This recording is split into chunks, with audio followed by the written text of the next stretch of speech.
Hello. एक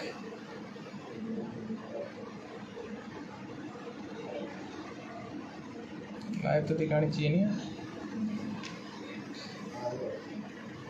चलो अच्छी बात है साथियों। सभी साथियों को जय भीम, जय भारत, जय रक्तदाता, जय मानवता। साथियों थोड़ी आवाज़ की प्रॉब्लम थी इसलिए दोबारा मतलब जो लाइव था उसको डिस्कट करना पड़ा। अब हम बोलते हैं कि जय भीम क्यों बोलते हैं। आप सभी को पता है कि हमारे जो मार्गदर्शक है, जो हमारे मोटिवेटर है, जिसने हमें अधिकार दिया है, उसकी जय बोलना तो हमारा परम कर्तव्य बनता है। और उन्हीं के रास्तों पर चलकर हमें एक मुकाम हासिल करना चाहिए कि जिससे हम अपने समाज को कुछ दे सकें। और जय भारत हमारा देश है इसलिए हम जय भारत बोलते हैं। जय रक्तदाता। रक्तदाताओं की जय क्यों बोलते हैं? क्योंकि रक्तदाता भी एक प्रकार से जीवन दाता है जो 24 घंटे आपकी सेवा में और अपने जो शरीर का लहू है उसको किसी को देकर जान बचाता है, इसलिए हम रक्तदाता की जय बोलते हैं। और मानवता को हम किसी भी एक शब्द में डिस्क्राइब नहीं कर सकते। मानवता, अगर आपने किसी भी प्रकार से किसी की सहायता की है तो वो मानवता का एक हिस्सा है। तो साथियों इसलिए हम जय भीम, जय भारत, जय रक्तदाता और जय मानवता बोलते हैं।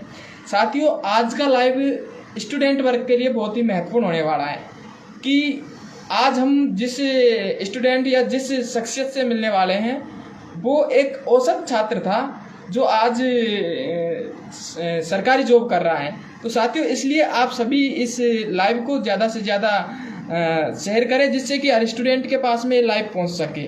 क्योंकि किसी के अगर हम जितनी भी गलतियां स्वयं से दोहराने लगें तो हो सकता है कि अपना पूरा जीवन कम पड़ जाए। इसलिए दूसरों की गलतियों से सीखें और उनसे हम पूछेंगे कि किस प्रकार से गलतियां रही या किस प्रकार से आपने एक औसत विद्यार्थी से स्टार्ट किया और आज आप एक सरकारी जॉब में ड्यूटी कर रहे हैं, तो उनका जो एक्सपीरियंस है वो हम पूछने वाले हैं। तो साथियों आप सभी एक बार जोर से सभी ग्रुपों में धड़ाधड़ शेयर कर दें।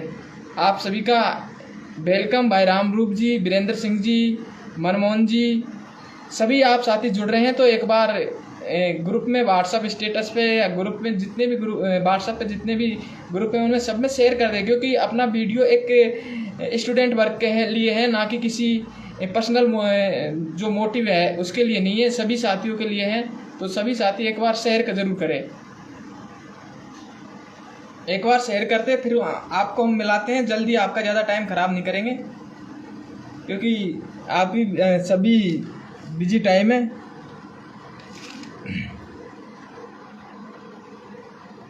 कुछ साथियों को मैं भी इनवाइट करता हूँ, कुछ को आप भी करिए और फिर मिलते हैं। ज़रूर करिएगा भाई वीरेंद्र, भाई मनमोहन जी, एक बार सभी कर दें तो थोड़ा अच्छा लगेगा बस। क्योंकि शुरुआत है, शुरुआत में हो सकता है कि कुछ गलती हो तो छोटा भाई समझकर माफ़ भी कर देना। क्योंकि हमारा मोटिव है वो गलत नहीं है, लोगों को जागरूक करने का मोटिव है। तो हो सकता है कि गलती भी हो जाए शुरुआत में, लेकिन हमारा जो सोच है वो है कि जितने भी सरकारी जॉब लगे हुए हैं, जो भी नए युवा हैं, उन सभी साथियों की परेशानियां, जो संघर्ष हैं, जो तैयारी करने का उनका तरीका है, उन सब से आपको रूबरू करवाएं। और जो स्टूडेंट वर्ग है उन सबको इन चीज़ों से पहले ही वो करवा दे कि जिससे उनको अपने तैयारी के समय ऐसा कुछ भी परेशानियों का सामना करने से पहले उनको पता चल जाए कि ये परेशानियाँ अपनी ज़िंदगी में आने वाली हैं। बहुत सारे छात्र सोचते हैं कि हम तो स्टूडेंट है, मतलब जो हमारा बेस है वो कमज़ोर है, लेकिन आज मैं जिनसे मिलवाऊंगा वो वास्तव में इतने कमज़ोर थे कि एक बकाया है उनका कि जब भी वो एक 8वीं क्लास के बाद में 9वीं क्लास के बाद में स्कूलों में, हाँ तो मैं थोड़ा रिव्यू करवा रहा हूँ। तो साथियों आप सभी एक बार जुड़ जाएं। तो साथियों ज़्यादा दिमाग में भी लगाऊंगा और डायरेक्ट मिलवाता हूँ आपको भाई विजेंद्र जी से, जो रेलवे में अकाउंटेंट है तिरची, जो अपना मास डिवीज़न है जो कि सॉर्दर्न रेलवे है उसमें। तो मिलिए हमारे प्यारे दोस्त, प्यारे मोटिवेटर, एक स्टूडेंट जो औसत रहा है, औसत का मतलब समझ रहे हो, औसत से भी कमजोर, जिसकी 10वीं में परसेंटेज जानेंगे कितनी थी, 12वीं में परसेंटेज जानेंगे कितनी थी, और उसके बाद में हम उनसे थोड़ी चर्चा करेंगे। तो साथियों आइए मिलिए हमारे दोस्त प्यारे भाई विजेंद्र जी से। साथियों लो। जय भीम दोस्तों। कल शाम का ये जितेंद्र भाई बोल रहा है कि लाइव आकर आपको बोलना ही होगा, तो चलो मैं कि ये हो सकता है अपनी बातों से किसी एक भी भाई को या दो भी भाई को अगर मोटिवेट होते हैं, या अपनी समस्याओं को देकर, अपने संघर्षों को देकर अगर किसी एक भी भाई को अपने जीवन में सुधार करने का मौका मिलेगा, तो ये मानूंगा कि हमारे भी जीवन में कुछ पहेलियों की वजह से किसी भाई के जीवन में सुख सुविधा पहुँचे या किसी भी प्रकार से मानव जीवन आगे बढ़े, तो हमें बहुत खुशी होगी। जीवन में एक चीज़ को देखा है, कोई भी आदमी, हर आदमी का संघर्ष होता है, हर आदमी के पीछे किसी न किसी का सहयोग रहता है, आशीर्वाद रहता है। तो साथियों मैं आपकी मैं पूछना चाहूंगा कि आपकी 10वीं में जो परसेंटेज, पहले तो ये बताओ आप किताब का पढ़ना कब सीखे थे? मैं 8वीं तक तो किताब पढ़ना भी नहीं जानता था। 9th में मैं हिंदी की किताब को धीरे धीरे बोलना सीखा था, धीरे धीरे पढ़ना सीखा था। घर वालों के काफ़ी फोर्स करने के बाद में मुझे 10वीं क्लास में खंडार ले जाया गया पढ़ाने के लिए, लेकिन मैंने घर वालों से साफ मना कर दिया था कि मैं पढ़ूंगा नहीं है। घर वालों ने मेरी मानी नहीं कि तुझे पढ़ना ही होगा, कि थोड़ा बहुत 12वीं तक तो पढ़ ले। पापा ने भी कहा कि भाई पढ़ रहा है तो तुझे पढ़ ले, 12वीं तक पढ़ ले, ज़्यादा नहीं तो। लेकिन जब पापा ने, दादा ने, सबने कहा कि तुझे पढ़ना ही होगा, तो मैंने घर वालों से एक ही बात बोला था कि मैं अगर 10वीं में फेल हो जाता हूँ, इसकी गारंटी नहीं लूँगा मैं। चाहे मेरे हाथ खेती करा लो तुम, मैं खेती कर लूँगा, कोई दिक्कत नहीं है। दिल्ली, जयपुर, कहीं भी जाकर कमाई कर लूँगा, वो मेरे को कोई टेंशन नहीं है, लेकिन मुझे पढ़ाओ मत। क्योंकि मैं पढ़ने में इतना कमज़ोर था, मुझे पढ़ने की इच्छा ही नहीं थी 1% भी। सबसे ज़्यादा डंडा भी मेरे पढ़ते थे स्कूल में। रूप नारायण जी सर, लक्ष्मी नारायण जी सर सबसे ज़्यादा पिटाई मेरे करते थे, क्योंकि मैं बहुत कमज़ोर स्टूडेंट था। लेकिन 10वीं क्लास में जब मुझे खंडार एडमिशन के लिए ले जाया गया, तो जो प्राइवेट स्कूल होते हैं ना, तो वहाँ पर मातृवेश में स्कूल में ले जाया गया। मेरा चेहरा देखकर मातृवेश स्कूल वालों ने मना कर दिया था कि इसको तो हनुमान का भाई, हम एडमिशन ही नहीं ले सकते। जब एक और है गणेश आदर्श विद्या मंदिर स्कूल है, वहाँ पर ले जाया गया। पापा ने वहाँ पर लेके गया, तो उन्होंने, टीचरों ने कहा कि भाई एडमिशन बुकिंग हो चुकी है। लेकिन पापा ने कहा, काफ़ी प्रयास किया कि हो जाए तो एडमिशन अच्छा रहेगा, क्योंकि एक कमज़ोर स्टूडेंट के लिए प्राइवेट सेक्टर में थोड़ा ज़्यादा सुविधा मिलने के चांस रहते हैं, ऐसी सोच थी। लेकिन जब वहाँ पर मुझे ले जाया गया, तो लोगों ने, वहाँ पर सरों ने मेरे से पूछा है कि भाई इसका है ना टेस्ट लिया जाएगा, टेस्ट लेने के बाद में हम डिसाइड कर सकते हैं कि इसका एडमिशन लेना होगा कि नहीं लेना होगा। जब मातृवेश स्कूल वालों ने मेरे से टेस्ट लिया, तो भी मेरे से 10 क्वेश्चन का लिखित रूप में टेस्ट लिया, जिसमें से सिर्फ एक ही क्वेश्चन का मैं आंसर दे पाया। तो मेरे टीचरों ने, वहाँ पर उन टीचरों ने मना कर दिया। एक बार कमी बाद में, कौन सा है, गणेश आदर्श विद्या मंदिर वालों ने मना कर दिया था कि इस बच्चे का हम एडमिशन नहीं ले सकते। मेरे पापा ने काफ़ी प्रयास किया, लेकिन उन्होंने साफ मना कर दिया कि भाई ये हमारे काबिल ही नहीं है, लड़का पढ़ने लायक ही नहीं है, इसको हम एडमिशन नहीं दे सकते, साफ मना कर दिया था। तो फिर आपने कौन से स्कूल से 10वीं और 12वीं की थी, कुछ उसके बारे में भी? हाँ, 10वीं क्लास में फिर पापा ने काफ़ी प्रयास करने के बाद में पापा ने कहा, वे उन स्कूल के टीचरों से कहा कि कोई बात नहीं, मेरा बच्चा सरकारी स्कूल में पढ़ लेगा, लेकिन आपके अंदर जो बेहतर स्टूडेंट हैं उनको सबको कलेक्टर या बड़ी से बड़ी जॉब देना, ये मैं हाथ जोड़कर निवेदन करूँगा। ऐसे मेरे पिताजी ने हेडमास्टर से भी कहा, काफ़ी प्रयास कहा, लेकिन मुझे उन्होंने पढ़ने के लिए साफ मना कर दिया था कि मैं इसको पढ़ा ही नहीं सकता। और जो तो कर, क्योंकि मैं 10वीं में गवर्नमेंट गवर्नमेंट स्कूल है ना, हॉस्पिटल की तो आदत इसलिए पढ़ रही ना, ब्लड डोनेशन से जुड़े हुए, तो ये शब्द निकलना वाजिब है। तो मुझे गवर्नमेंट स्कूल में ले जाया गया, वहाँ पर मेरा एडमिशन हो गया था। तो जो तो करके मैंने पढ़ाई में मेहनत भी की है, हालांकि मैं मेरा किताब पढ़ना अच्छी तरीक़ा से 10वीं में सीखा था। आज भी मैं है ना, इंग्लिश तो मैं पूरी तरीक़े से नहीं पढ़ पाता हूँ, लेकिन बोल जरूर लेता हूँ, क्योंकि साउथ का इफेक्ट पड़ा है कि इंग्लिश बोलचाल में अच्छी होने लगी। लिखने में तो आज भी परेशानी होती है। लेकिन जो तो करके मैं 10वीं में पास हुआ। मेरे साथ में 8 स्टूडेंट थे, मेरे गांव के 4 लड़की और 4 लड़के। उनमें से सबसे ज़्यादा परसेंटेज बनी थी मेरी। पूछो कितनी थी परसेंटेज? 47.50% मेरी थी, यानी कि 47.50% मेरी 10वीं में थी। अब एक बात मैं यहाँ ऐड करना चाहूँगा कि जो भाई की परसेंटेज है 47, तो हम कभी कभी अपने बच्चों को इतना डांट देते हैं कि आजकल एक ट्रेंड चल रहा है सुसाइड का, कि 10वीं का छात्र भी सुसाइड करने पर आतुर है। ऐसा क्यों?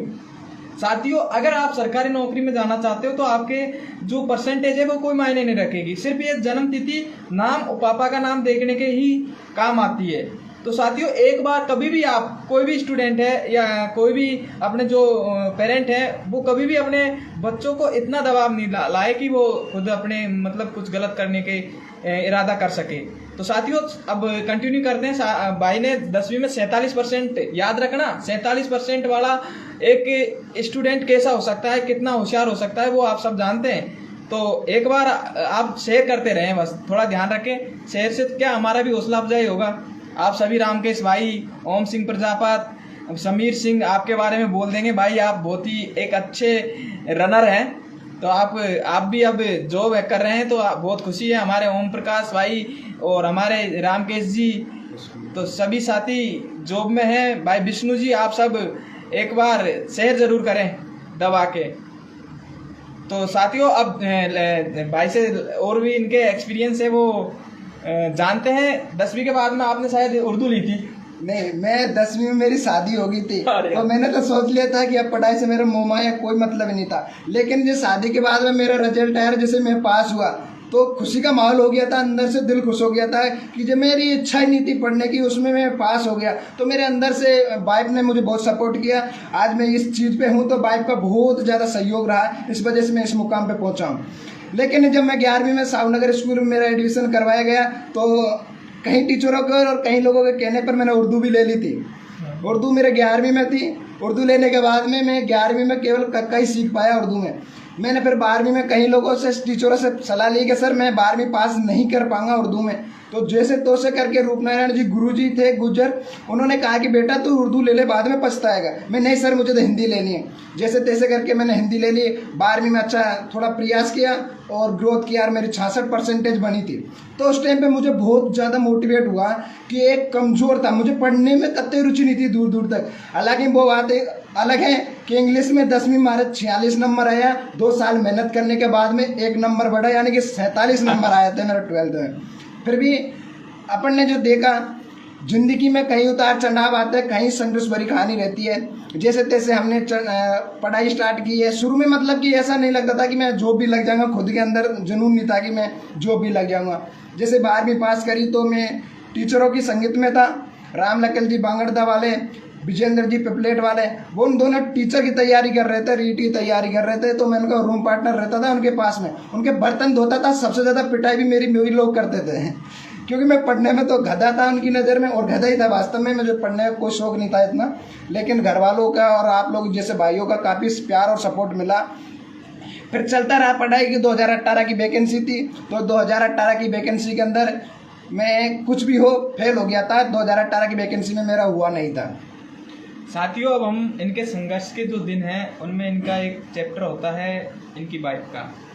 साथियों, हर इंसान जब इस संसार से छोड़कर जाता है तो एक ना एक जो जिसका साथी होता है उसको पता चलता है। साथियों, वो उनके संघर्ष के दिन थे। इन्होंने, जब मैं इनके साथ में 2018 के बाद में जुड़ा था, शायद फरवरी 2019 से हम दोनों साथ में ही हैं। तो जब मैंने देखा जो कोरोना का काल था और इनकी वाइफ भी गुजर चुकी थी, उसके बाद में शायद सितंबर 21 में ये फिर से हम दोबारा माधोपुर पहुँचे और तैयारी में जुड़े। तो जो इनकी हालत देखी मैंने कि रात को उठ के रोना, फिर सोना, फिर इनको चुप कराना, ये सब चीज़ें देखता रहा। और मैं भी शायद उम्मीद छोड़ चुका था कि यह अब दोबारा जो पहले की ले थी हमारी, जो कोरोना काल से पहले की, कि जो पढ़ाई के लिए बन रही थी वो शायद दोबारा बन पाए। लेकिन जो उसके बाद में, इसलिए मैंने मिलाया है क्योंकि कोई कोई चीज़ें दिल में खटक जाती है कि आम लोग शिकायत करते कि हमें मौका नहीं मिल रहा है, या हमारे ऊपर दुख बहुत है, या हमारे पास पैसे नहीं है। वो सारी चीज़ें एक स्टूडेंट के जीवन में रहती हैं, वो हर स्टूडेंट के जीवन में रहती है। किसी को खोने का सबसे बड़ा दुख होता है इस दुनिया में। अगर सबसे बड़ा दुख है तो वो अपनी पत्नी, भाई के 2 बच्चियाँ भी हैं। तो आप सोच सकते हो कि आप कहाँ पर हैं और ये भाई कहाँ पर था। फिर भी इन्होंने अपनी मेहनत जारी रखी।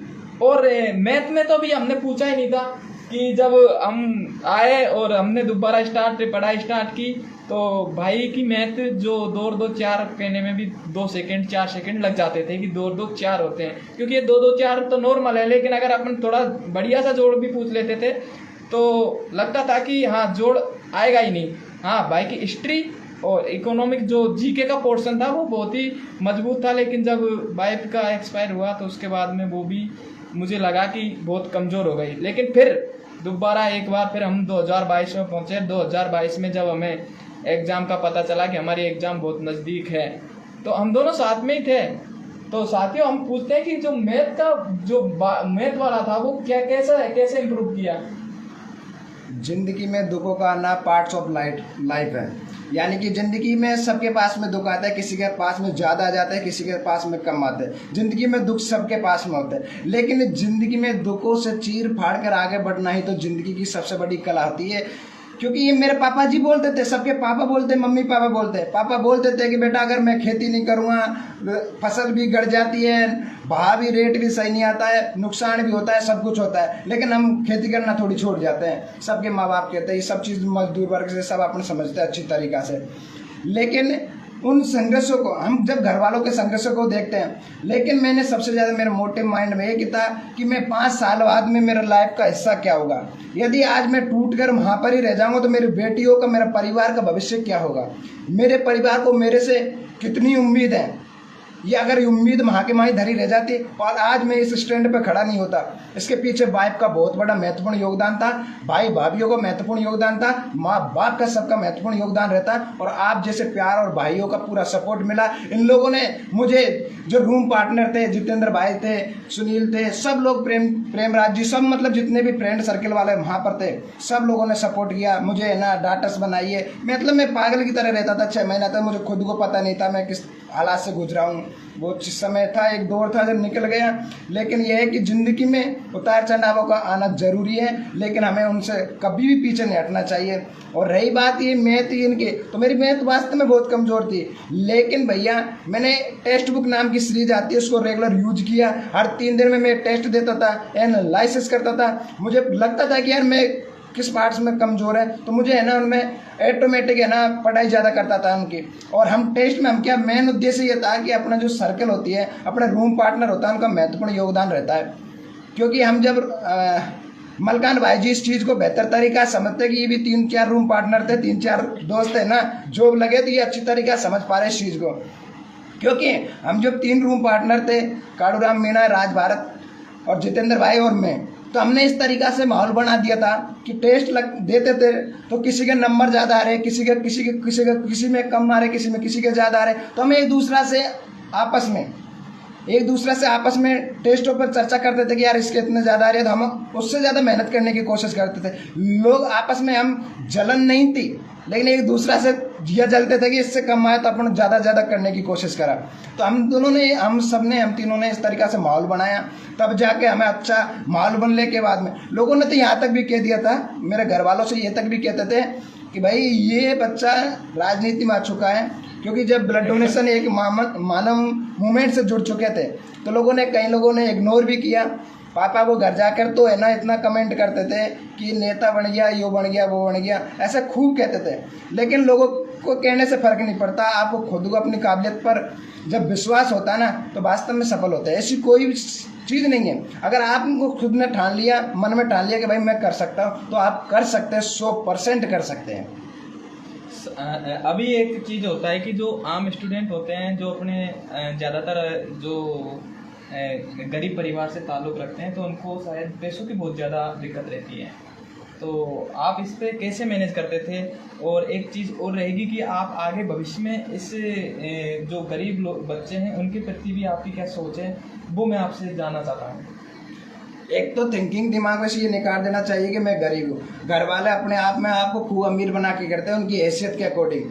आप कभी भी उस चीज़ रुपये का सदुपयोग करना सीखिए कि मेन इंपॉर्टेंट चीज़ ये है कि रुपये का सदुपयोग कैसे करना चाहिए। आपको पता है कि यार अपना जब 40 रुपये में खर्चा में काम चल रहा है, तो उस जगह पर हमने 70-80 रुपये खर्च करेंगे तो मैनेजमेंट नहीं हो पाएगा। इसलिए मेन इंपॉर्टेंट चीज़ है कि अपने पैसे को किस तरीक़ा से इन्वेस्ट कर रहे, वो मेन चीज़ है।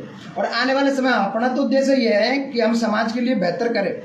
अगर शिक्षक यानी कि जो जॉब है, गवर्नमेंट नौकरी वाले हैं, वो सब मिलकर अगर करना चाहते हैं तो हमें तो हमेशा कहता हूँ ग्रुपों के, बेरवा समाज के ग्रुपों के, अपने समाज के ग्रुपों के माध्यम से भी कई बार आवाज़ उठाई कि शिक्षा पे लाइब्रेरी खोलिए, बच्चों के लिए कोचिंग की व्यवस्था कीजिए, हमसे जितना सहयोग होगा वो हमेशा देने के लिए तैयार है। क्योंकि हम समाज के लिए 1% नहीं, 0.05 भी अंश दान कर देते तो वो बहुत बड़ा होता है। अरे यार, अपने महापुरुषों ने, बाबा साहब हो, किसी भी महापुरुष हो, उन्होंने पूरे जीवन कुर्बान कर दिया, हम क्या थोड़ा सा भी नहीं कर सकते? अगर वो भी अपनी तरह घटिया सोचता तो शायद हमारा समाज में हम इस जगह पे नहीं होते। अभी आप कौन से पद पर हो? Railway accountant. रेलवे में अकाउंटेंट हैं तिरची में। तो साथियों, कैसा लगा आज का वीडियो हमें बताएं ज़रूर। और जो भी ये नौकरी पेशा, धन्यवाद भाई, थैंक यू भैया।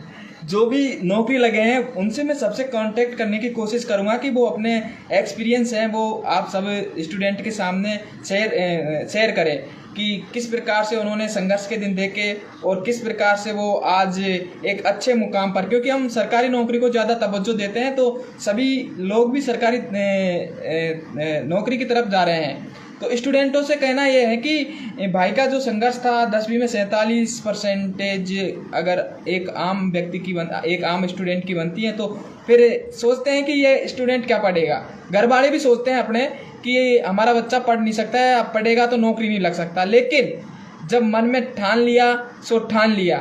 आज हम भाई विजेंद्र से मिले, आगे तैयार रहें, किसी का भी नंबर आ सकता है। जिसने अभी एग्ज़ाम फाइट की है, रीट की हो, रेलवे की हो या किसी अदर कॉम्पिटिटिव एग्ज़ाम की जो एग्ज़ाम है वो फाइट की हो, वो तैयार रहें, क्योंकि मैं किसी को नहीं छोड़ने वाला। आपके एक्सपीरियंस तो मैं ज़रूर लेकर रहूँगा। और जो भी साथी है, जो हमारे स्टूडेंट होते हैं, उनको कहीं ना कहीं एक फ़ायदा पहुँचे कि वो गलतियाँ ना करें। और साथियों, कुछ चीज़ें होती है कि एक स्टूडेंट बहुत सारी चीज़ें नहीं कर पाता, बहुत सारी गलतियां करता है। मेरे भी एक्सपीरियंस में कभी टाइम मिलेगा तो ज़रूर शेयर करूंगा। सभी साथियों को एक बार फिर जय भीम, जय भारत, जय रक्तदाता, जय मानवता। सभी साथी विष्णु अम्बेडकर, जितेंद्र शेरावत, प्रकाश तंवर, वीरेंद्र सिंह हिनोतिया, वीर भाई, दिलेपी, पंकज टटवाल, आप सभी को जय भीम। और जो भी आपके विचार हो, जो आपके कुछ सवाल है वो पूछ सकते हैं कि अगर आप कोई सवाल पूछना चाहते हैं तो मैं आपको जवाब देने की कोशिश करूंगा। अगर कोई साथी लगता है कि किसी के दिमाग में सवाल आ रहे हो तो फिर हम मेरे विचार बताऊंगा भाई रवि, ज़रूर बताऊंगा जैसे भी मुझे मौका मिलेगा, क्योंकि संडे टू संडे ही मौका मिलता है, फिर बिजी हो जाते हैं तो ऐसा है। जय भीम भाई, जय भीम। जय भीम बोलना एक अलग चीज़ है। और जय भीम, जय भीम। सभी साथियों को जय भीम, जय भारत, जय रक्तदाता, जय मानवता। बहुत बहुत धन्यवाद आप सबका। आप सब इस लाइव के माध्यम से जुड़े। प्रयास रहेगा, आपको अच्छा लगा होगा तो आप एक बार फिर से इस वीडियो को शेयर ज़रूर कर देना। सभी साथियों को जय भीम, धन्यवाद।